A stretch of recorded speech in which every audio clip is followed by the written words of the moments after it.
Hello mga boss, magandang araw po sa lahat. So may panibagong video naman tayo ngayon mga boss. So ito naman yung wiringan natin ngayon mga boss. Yung pang spalting.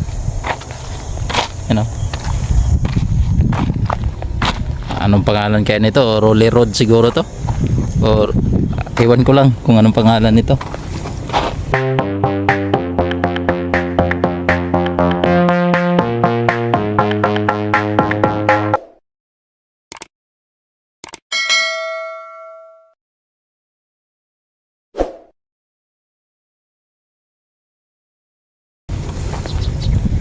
Basta kay dalawa na kami electrician dito mga boss, hindi namin nakita yung switch nito sa yung mga light na yan, yung sa mga ilaw na yan, hindi namin nakita yung switch.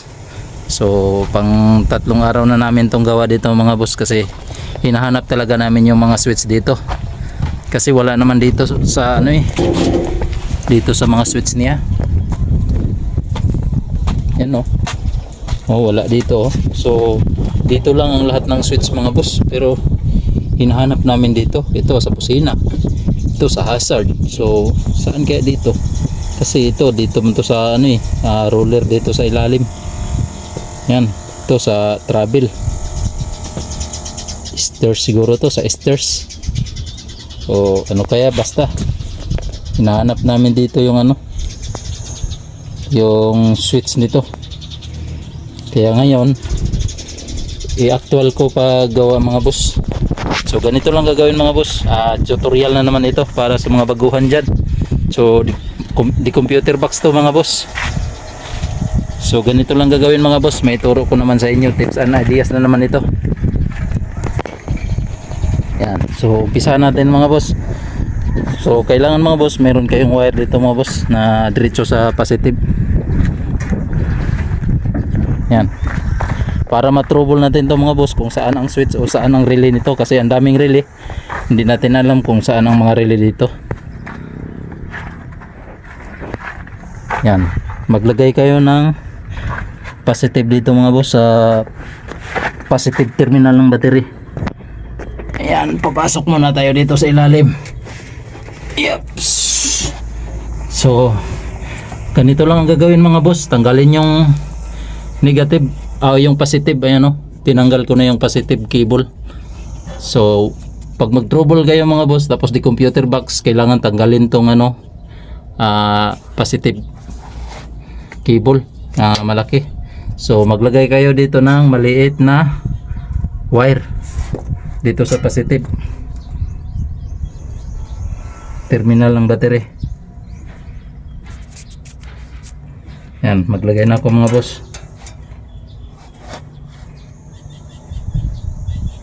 So pasensya na kayo mga boss, sobrang galaw yung video natin kasi mag-isa lang ako So gawin ko tong mag-isa mga boss.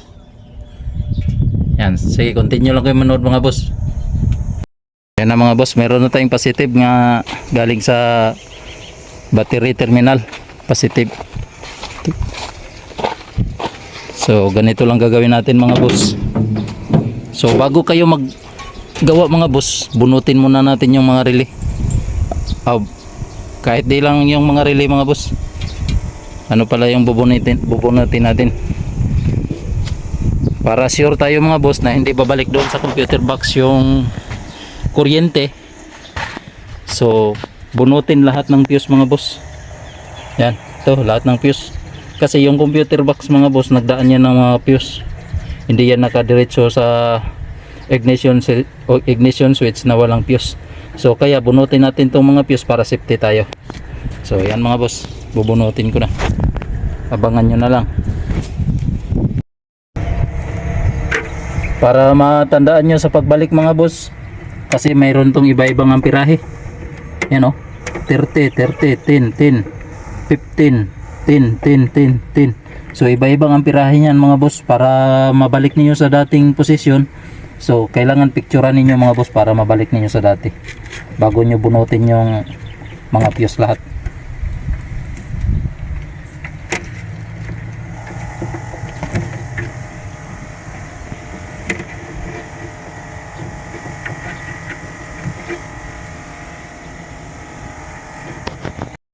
yung pagmalupitan nga diskarte mga boss kung hahanapin ninyo yung mga switch sa ilaw, kasi wala dito eh.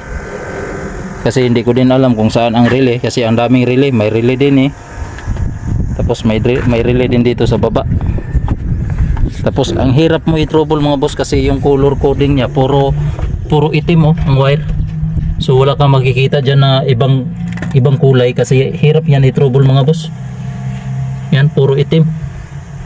Pero mga live, mga positive ang ano niyan, ang nagdaan sa mga itim na yan. So kaya ganito kahirap to i-trouble mga boss. Yan. So ay ang mga relay oh, may plus relay na dalawa. So ganito lang gagawin mga boss.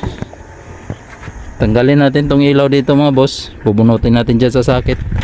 Yan ang lagyan natin ng positive. Yan. So panoorin nyo mabuti mga boss. So ayan na mga boss, na tanggalan natin yung ilaw. So ito yung bulb niya mga boss. So tanggalin natin to sa socket. Diyan tayo maglagay ng positive.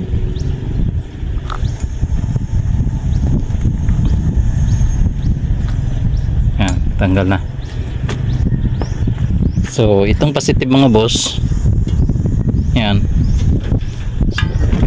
ilagay natin diyan sa socket na yan. Kung mag-spark yan mga boss, ibig sabihin grounded yung wirings. Pero imposible nga grounded to mga boss kasi kaganda sa mga wire. So malaman natin to kung mag-spark. Ayan, walang spark mga boss. So yan na ang sinasabi ko mga boss. Yan. Yung alligator clip natin nilagay natin sa negative. So tingnan natin kung may positive. Ayan, mayroong positive mga boss. Yan. So dito na tayo mga boss. Yan. Tusukin natin dyan sa may mga paa ng relay kung saan dyan papunta yung wire na nilagyan natin ng positive.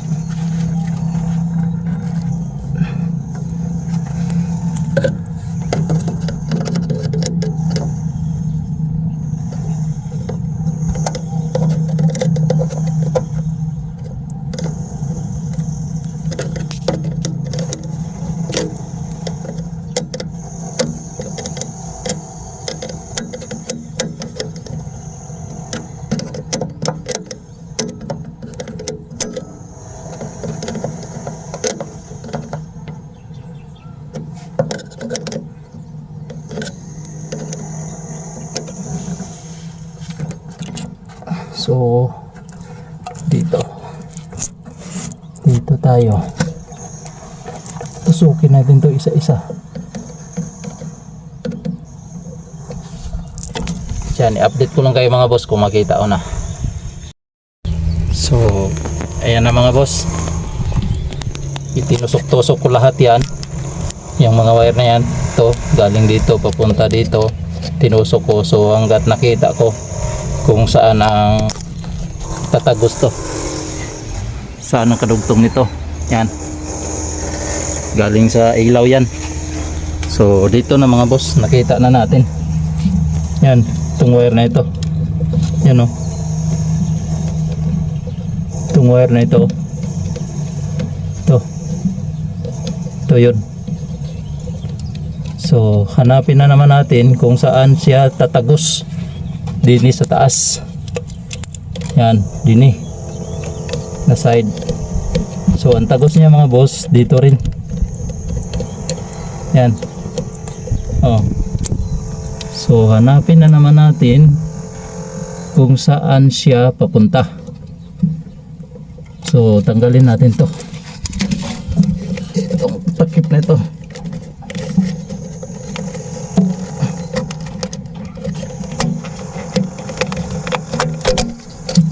Yan. So tanggalan natin yung mga takip mga boss. Pasensya na kayo mga boss, sobrang galaw sa gawa natin, sa pagka-video. Ito yun. So papunta siya din eh. Yan. So update ko lang kayo mga boss, sobrang hirap kasi. So yan mga boss, na-prove na natin mga boss nga wala dito sa mga relay na ito mga boss, kasi yung wire na ito mga boss, ito yung may positive eh. So papunta siya dito mga boss, itong harness na ito. Yan, dito. So prove na natin mga boss nga wala dito sa mga relay na ito. Wala siya dito. So punta tayo doon sa ibang relay, doon sa taas.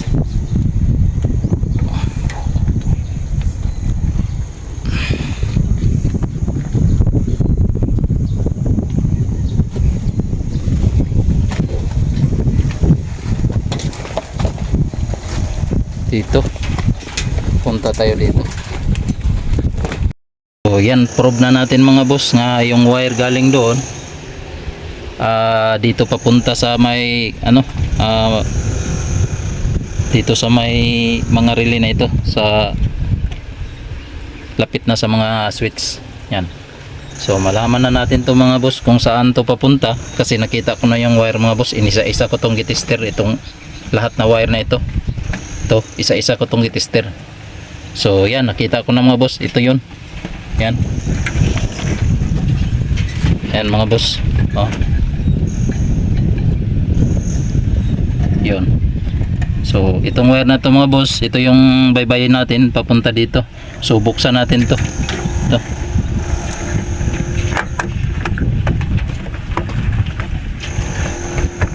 Kung saan talaga siya papunta.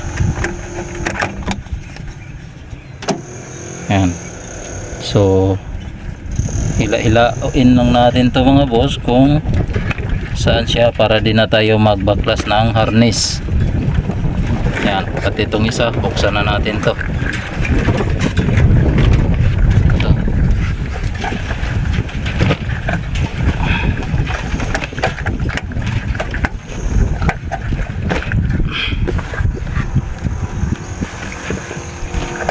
May katigasan din buksan mga boss. Yan. So dito na natin to hihilain.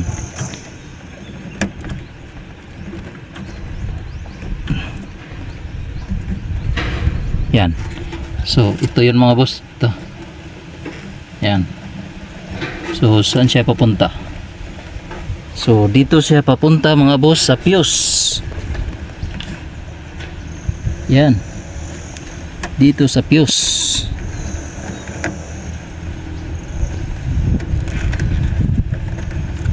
Ito. Yan. Ito yun mga boss. Papunta siya sa fuse. So alam na natin mga boss na galing doon sa ilaw. Yan, papunta pala dito sa fuse. So tusukin natin tong out ng fuse kung mayroon siya. Yan. So prove na natin mga boss, papunta siya dito sa mga fuse. So ngayon mga boss, lagyan natin ng fuse.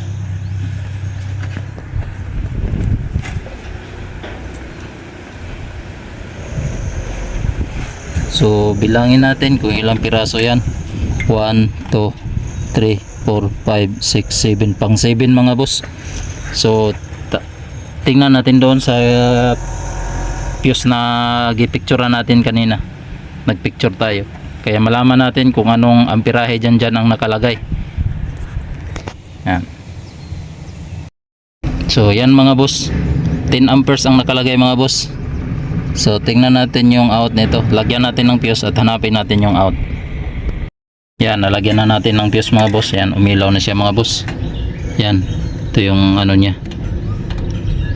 So hanapin natin yung out.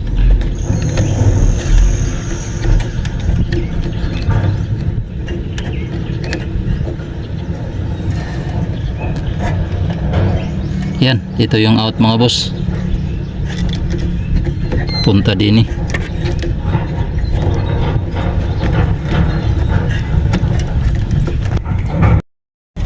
Ayun na mga boss, nakita na natin yung switch na yung mga boss. Hindi pala siya naka ano sa relay mga boss. diretso siya sa ignition switch ang ano niya, patayan. Yan o. So na-trouble na natin to kanina. Walang relay na napuntahan. Kaya ito yung unang trouble natin kanina mga boss. Ayan o. Diba, ito yung fuse niya kanina. Yung out sa ano, galing ng ignition switch. Yun. Ito. Yan. Pag hindi siya ipitik ulit yung ignition switch mga boss, walang ilaw yan. Yan o, walang ilaw. Papitik daw sa ignition switch. Kon. Yan o. Papitik daw sa ignition switch. Yan o. Pagpitik sa ignition switch bago magkailaw yan. Yun. Yan, diretso na yan sa ilaw. Yan, kaya pala yung ignition switch nito mga boss, ang daming ano, ang daming wire. Oh, ignition switch lang to mga boss pero napakadaming wire. Oh, 1, 2, 3, 4, 5, 6, 7. Daming wire. Pito kabilog yung wire mga boss. Oh. Kaya dito pala yung ano niya mga boss, yung switch na ilaw. Diretso ng ignition switch. So, good luck mga boss. Natapos na natin. So, salamat sa pagpanood sa video na ito. So, kung may katanungan kayo dyan mga boss, so mag-comment lang kayo dyan sa baba. So, ganyan lang mag-trouble mga boss. Kung paano natin ginawa, sundan nyo na lang yung video na ito. So, maraming salamat po sa pagsubaybay nyo sa mga video ko. Thank you po. God bless all.